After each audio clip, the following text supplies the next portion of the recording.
Hi friends, இன்றைக்கி நம்ம சேனலில் என்ன வீடியோ பார்க்க போகிறோன்னா, நமக்கு பொங்கல் வரப்போகுது. அதனால் எப்படி சக்கரை பொங்கல் பண்ணுறதுங்கிறத பற்றி தான் நம்ம இந்த வீடியோவில் பார்க்க போகிறோம்.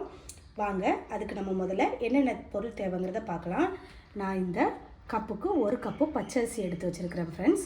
அதுக்கப்புறம் அதே கப்பளவில் அரை கப்பு பாசிப்பருப்பு எடுத்து வச்சுருக்கேன்.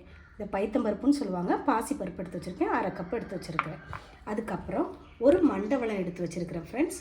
கொஞ்சம் கிறிஸ்மஸ் பழம், ஒரு சின்ன துண்டு சுக்கு, கொஞ்சம் முந்திரி பருப்பு, இது ஒரு பவுலில் கொஞ்சம் தேங்காவும் திருவண்ண தேங்காவும் எடுத்து வச்சுருக்கேன். இப்போது இது நம்ம எப்படி செய்கிறதுங்கிறதுக்கு வீடியோவில் போய் பார்க்கலாம் வாங்க. இப்போ அதுக்கு நான் ஒரு சின்ன சைஸ் பானை எடுத்து வச்சுருக்கேன் ஃப்ரெண்ட்ஸ். அதுக்கு பொங்கலுக்கு நம்ம எப்படி பண்ணுவோமோ அதேமாரி பட்டெல்லாம் போட்டு சந்தன குங்குமம் வச்சு பானையை நல்லா அலங்கரித்து வச்சுருக்கேன். இப்போ இந்த பானையில் தான் நான் சக்கரை பொங்கல் பண்ண அடுப்பு பற்ற வச்சு இந்த பானையில் வச்சு நம்ம கொஞ்சம் தண்ணி ஊற்றி வச்சுருக்கிறோம். முக்கால் பானை தண்ணி ஊற்றி வச்சுருக்கிறேன். இது இனி நம்ம இந்த தண்ணி கொஞ்சம் சூடாகட்டும். சூடானதுக்கப்புறம் தான் கொதிக்க வச்சதுக்கப்புறம் தான் நம்ம அடுத்து இது பண்ண போகிறோம். அதுக்குள்ளே நம்ம இதுக்கு பாசிப்பருப்பு வறுத்து எடுத்துடலாம். அதை நம்ம இன்னொரு அடுப்பில் ஒரு சின்ன பேன் வச்சு நம்ம இந்த பாசிப்பருப்பை அதில் போட்டு வறுத்து எடுத்துக்கலாம். பாசிப்பருப்பு வறுத்து போடும்போது இன்னும் கொஞ்சம் நல்லா மணமாக இருக்கும். அதனால் நம்ம வறுத்து சேர்த்துக்கலாம் ஃப்ரெண்ட்ஸ்.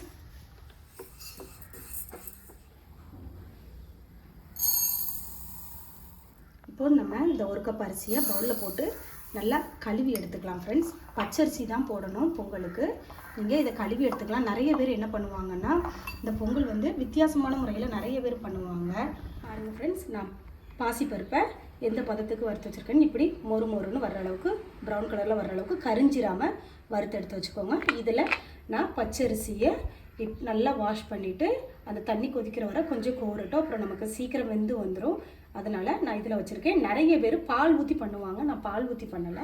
நான் பால் ஊற்றாமல் பண்ணுற மெத்தட் தான் உங்களுக்கு காட்டியிருக்கேன். இது நீங்கள் வெளியே வச்சு பொங்கல் விடும்போது பொங்கல் பொங்கி வரணும்னா நிறைய பேர் பசும்பால் வாங்கி காய்ச்சி அதில் ஊற்றுவாங்க. இல்லை பச்சை பாலும் ஊற்றி அது கொதித்து பொங்கி வர்றதை காட்டுவாங்க.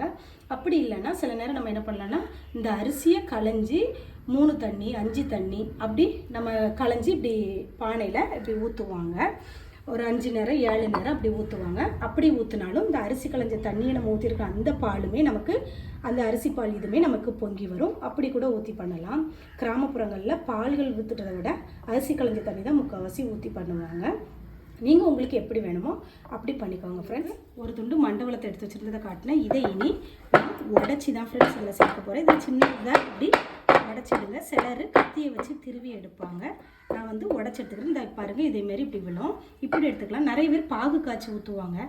பாகு காய்ச்சி ஊற்றுறதை விட நம்ம இப்படி ஊற்றுறது தான் ரொம்ப நல்லது. ஏன்னா நம்ம ஒரு கோயில்களுக்கெல்லாம் போகிறோம், அங்கே வச்சு இந்த பொங்கல் நம்ம செய்கிறோங்கும்போது பாகு காய்ச்சி ஊற்ற முடியாது.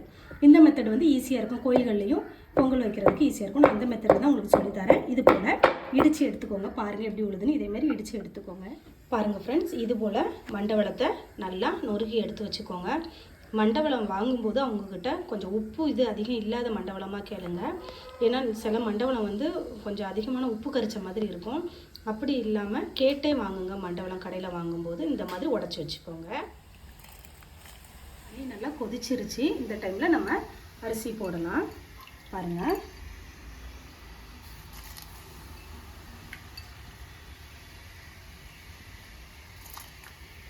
ஒரு 3 நேரம் இல்லைன்னா ஒரு 5 நேரம் இப்படி சுற்றி பானை சுற்றி போட்டுக்கோங்க.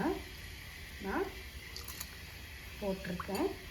இப்போ நான் அரிசியை போட்டுட்டு கிண்டி விட்டுக்கிறேன் ஃப்ரெண்ட்ஸ். நான் எதுக்காக தண்ணி கொஞ்சம் தான் அரிசி எடுத்தேன். ஆனால் தண்ணி எதுக்காக முக்கால் பாத்திரம் எடுத்தேன்னா, இது வந்து நமக்கு அப்போ தான் சீக்கிரத்தில் பொங்கி வரும். நம்ம கொஞ்சம் கீழே அடியில் இருந்தோம்னா அது பொங்கி வர்றது கஷ்டம். ஏன்னா மேலே வர பொங்கி வந்துட்டு மறுபடியும் அமுங்கி கீழே போயிடும். நமக்கு அப்படி இல்லை, பொங்கல் நல்லா பொங்கி வரணுங்கிறதுக்காக நான் வந்து முக்கால் பாத்திரம் தண்ணி எடுத்துருக்கேன். இனி இது பொங்கி வந்ததுக்கப்புறம் நம்ம இந்த தண்ணியை கோரி எடுத்துக்கணும். பொங்கல் பொங்கி வர்றதுக்கு ரெடி ஆகிட்டுருக்கு. இந்த நுறையாக வருது பாருங்கள், அரிசி போட்டதுக்கப்புறம் வருது பாருங்கள். இதை தான் அரிசி பால்னு சொல்லுவாங்க. இந்த இதுதான் இனி நமக்கு பொங்கி வரும்.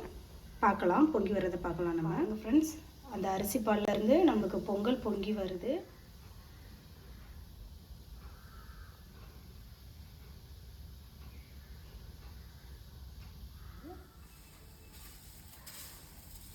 ஃப்ரெண்ட்ஸ், இப்போது இதாகிடுச்சு. இந்த டைமில் நம்ம வறுத்து வச்சுருக்கிற பாசிப்பருப்பையும் இதில் ஆட் பண்ணிக்கலாம். பாசிப்பருப்பு இனி வெந்து வரட்டும். பாசிப்பருப்பு உடனே வெந்துடும். அதனால் நம்ம அதையும் இதில் போட்டு நல்லா கிண்டி விட்டுக்கோங்க. அடி பிடிச்சிடக்கூடாது, அதனால் நல்லா கிண்டி விட்டுக்கோங்க. இது ரெண்டும் இனி நல்லா வெந்து வரட்டும்.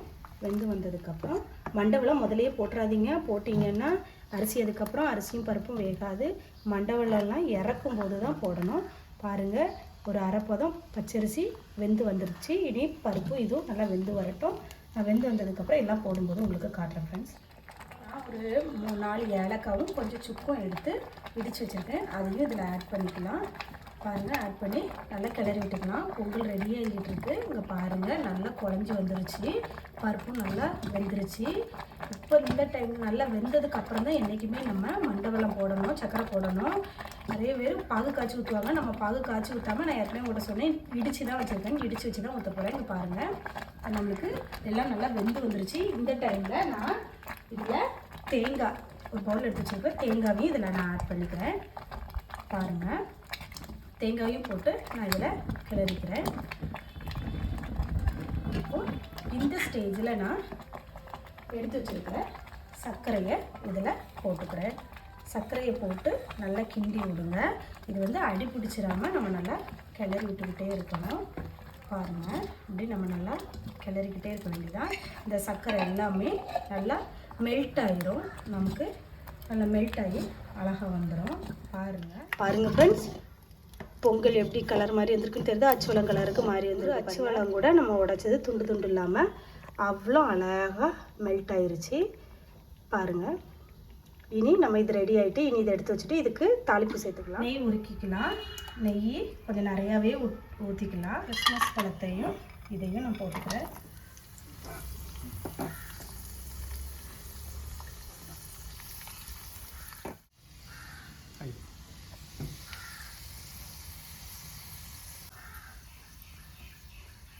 பாருங்கள் ஃப்ரெண்ட்ஸ், இப்போ நான் தாளித்து வச்சுருக்கேன், அதில் ஊற்றிக்கிறேன். ஊற்றி நல்லா கிண்டி விட்டுக்கலாம். பாருங்கள், மணக்கிற நெய் மணத்தோட சுவையான சக்கரை பொங்கல் ரெடி ஆயிடுச்சு. எவ்வளோ அழகாக சக்கரை பொங்கல் ரெடி ஆயிடுச்சுன்னு. இனிப்பு அவங்கவுங்க தேவைக்கு ஏற்ற மாதிரி போட்டுக்கோங்க. நான் போட்ட அரிசிக்கு அளவுக்கு போட்டிருக்கேன். மண்டவெல்லம் போட்டோன்னா நமக்கு பொங்கல் இந்த கலரில் தான் இருக்கும். இது கருப்பட்டி போட்டிங்கன்னா கருப்பு கலரில் இருந்த மாதிரி இருக்கும். பாருங்கள் எப்படி இருக்குன்னு. நீங்களும் இது போல் வீட்டில் செஞ்சு பாருங்கள். செஞ்சு பார்த்துட்டு எப்படி இருந்ததுன்னு கமெண்ட்டில் ஷேர் பண்ணுங்கள் ஃப்ரெண்ட்ஸ். இந்த வீடியோ பிடிச்சிருந்தால் லைக் பண்ணுங்கள், கமெண்ட் பண்ணுங்கள், ஷேர் பண்ணுங்கள். மறக்காமல் நம்ம சேனலை சப்ஸ்கிரைப் பண்ணுங்கள். தேங்க்ஸ் ஃபார் வாட்சிங்.